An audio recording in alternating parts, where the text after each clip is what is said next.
Hello friends, both new and old, and welcome to Musey's Modern Dreadfuls and Tales of Terror, a fun place to visit for fans of the eerie, spooky, macabre, or macabre, depending on where you come from, and for fans of all things that go bump in the night. If this is going as planned, you are listening to this on March 3rd, which is my actual birthday. But either way, all month long, I turn it into a birthday extravaganza in March. So you will get all kinds of treats this month. Hang in there and enjoy a creepypasta I recorded with the original Jensen and written by one of the most popular authors I perform on this channel, Hyperobscura.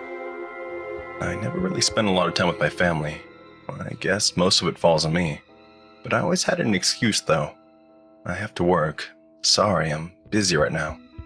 Tired. Maybe tomorrow. You know how it goes. I don't think I felt good about it, but at the same time it couldn't be helped, you know? I had responsibilities and important stuff to take care of. Diane, my wife, never saw it like that, of course. She always went on and on about how I cared more about work than my family. And I did, to some extent. My family didn't need me home 24/7. They could manage without me. My company, on the other hand, could not. Priorities. I guess that's why she stuck me with Amelia when I had to drive up to Fletcher's Ridge to survey a property for potential purchase. Priorities, she told me. Get them fucking sorted. My wife was spending the day with her mother. Her health had been failing lately, and I suppose it was only a matter of time before the old bat kicked the bucket. Good riddance, I say. Not sure my wife would agree, though. The property, an old abandoned farm, was generally in a bad state, but came with a rideable shit bunch of land, which I could easily flip for a massive profit to the county, with a little bit of finagling. Apparently, the place had some sort of dark history or other, but I never bothered with the details, if it didn't somehow interfere with my plans to level the ancient shit pile to the ground. I failed to see the importance. I let Amelia run around doing whatever kids do, whilst I pursed the state of the place. I guess she must have fallen into a well, almost instantly, because I didn't even make it to the piece of shit house before I heard her desperate cries for help. Help, Daddy! I'm down here! I spent 5 minutes chasing her weirdly echoing voice. It seemed to come from nowhere and everywhere at once. I was seriously starting to freak out, dark, sobbing thoughts running through my head. What would my wife think? Would she notice her daughter was gone? How do I spin this in my favor? Daddy? I suddenly heard right below me. Another step and I would have tumbled right into the well with her. It was hidden more or less inside an overgrown brush. The roughly cut stones barely even visible if you didn't already know what was there. Honey, I yelled into the bush. Amelia, are you down there? Yes! She yelled back. Help me up, Daddy! I wasn't much of a MacGyver, if that name even means anything to anyone anymore. But I quickly realized a rope would probably be the go-to utility for this particular task. Hang on, honey, I yelled. I'll get you up. I ran to the ramshackle-looking outhouse and rummaged through the piles of old garbage, before finally finding a coil of rope that looked like it was strong enough to carry an 8-year-old. I was in a state of rising panic, and I felt a knot in my stomach that I simply couldn't ignore. I paused a second to embrace the feeling, to let it fill every aspect of my being, before I returned to the well, quickly lowering down the rope. Can you grab it? I yelled. Yes! She yelled back. I got it! It didn't take much to pull her out, but the well must have been pretty deep, because I had to use almost the entire length of the rope. As soon as she was up, I hugged her tightly and carried her to the car. She seemed fine though, not a scratch in her body, not even any dirt on her white summer dress. I rejoiced internally. My wife never had to know. Let's go home, honey, I said. But let's not tell Mommy about this, okay? Wouldn't want to get her worried. I glanced periodically at her in the rearview mirror on the way home, but she didn't even seem to be fazed. Maybe she was in shock? Or maybe kids are just better equipped to deal with shit like that. I shrugged mentally. Didn't really matter, she was unharmed physically. That's the important part. Keep the innards on the inside, as they say. I started to worry already the moment we got home.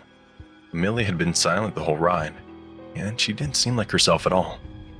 That's the thing, though. I had absolutely no idea how she'd normally behave. Was she inquisitive or adventurous? Or was she all quiet and introverted? Parents should know these things, shouldn't they?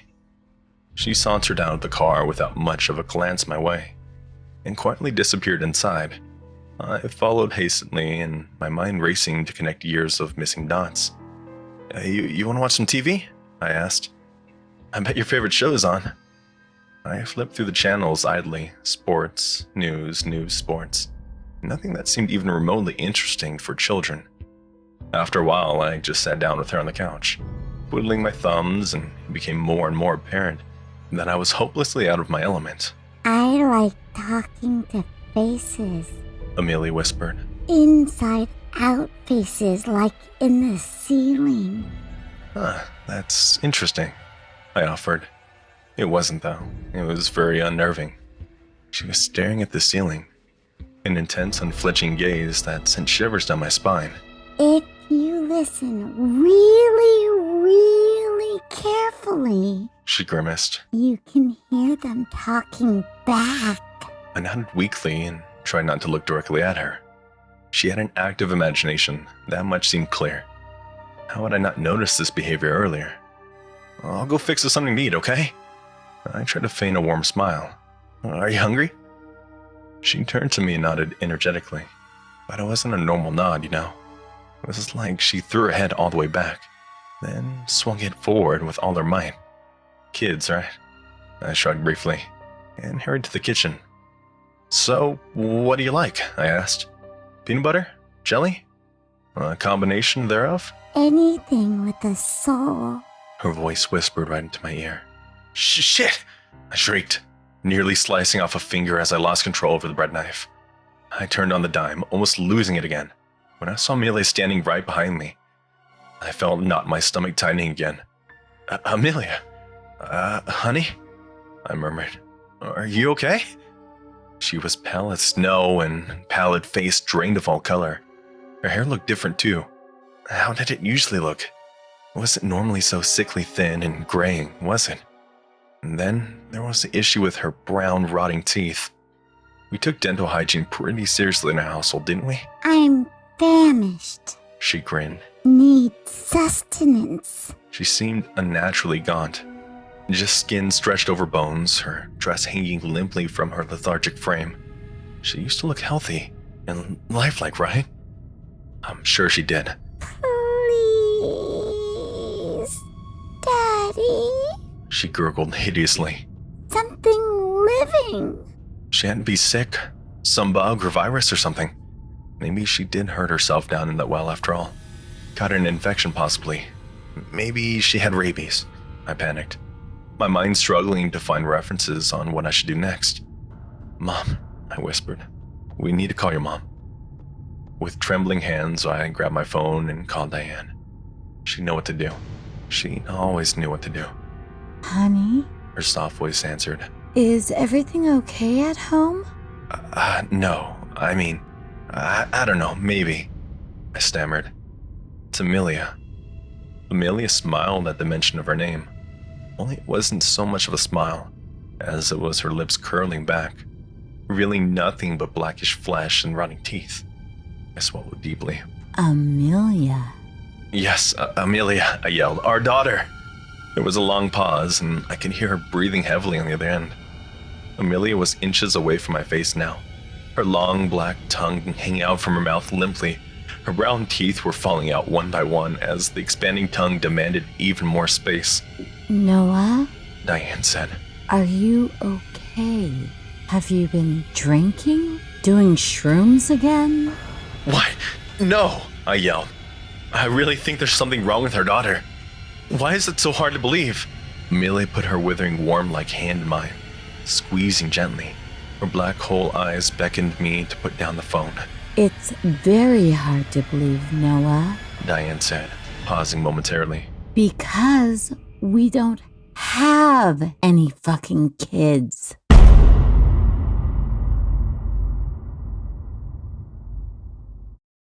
I hope you enjoyed that. It was, again, written by Hyperobscura, and it is called My Daughter Fell into a Well, and I'm not sure what came back is really her. In the meantime, look forward to all the little treats and new things I will be trying out for the channel starting this month. Unfortunately, I cannot skip doctor appointments and whatnot. So you'll get this hopefully on March 3rd. If not, you'll get it on the 4th, but you'll get treats all month long, including a intimate but fun multi-creator collab coming up soon. All right, see you very soon in the next video. Bye for now.